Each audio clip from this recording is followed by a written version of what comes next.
Поздрав до сите присутни, благодарност уште еднашка за економскиот тим на владата, кој што за прв пат најде разбирање во нашите барања, кои што беа во неколку години наназад поставувани и барани се со цел да не дојде до комплетен колапс на местната индустрија.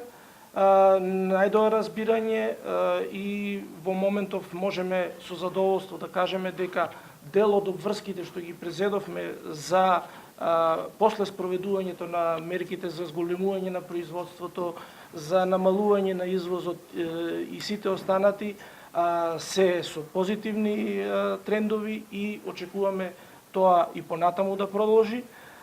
Уште кога започнавме со мерката, сите тест периоди кои што ги предвидувавме беа со цел да не се наруши и да нема последици и влијание врз останатиот дел од стопанството, туку да има подобрување на извозот и поставување повторно на домашните производи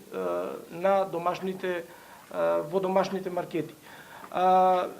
Ние ова го направивме со делумни ослободувања, како што напоменавме и претходно, ова беше само делумно ослободување со одредени тарифни броеви и тоа не охрабрува, сегашниве денешниве резултати не охрабрува да преземеме уште поголеми обврски, дека сето ова уште повеќе можеме да го зголемиме ако земеме у предвид дека само со делумно олеснување на увозните давачки ние дадовме вакви резултати.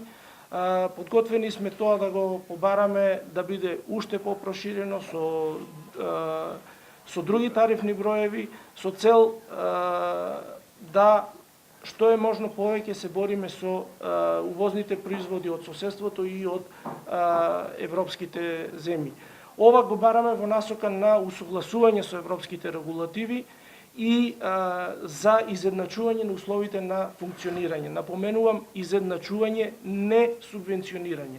Значи, ние сега најдовме разбирање од економскиот тим дека ние само бараме поставување на условите и изедначување на условите на функционирање, а не субвенционирање. Така што очекуваме дека по завршувањето на оваа мерка ќе има и нова, проширена и со повеќе тарифни броеви, за да можеме да покажеме уште поголеми резултати.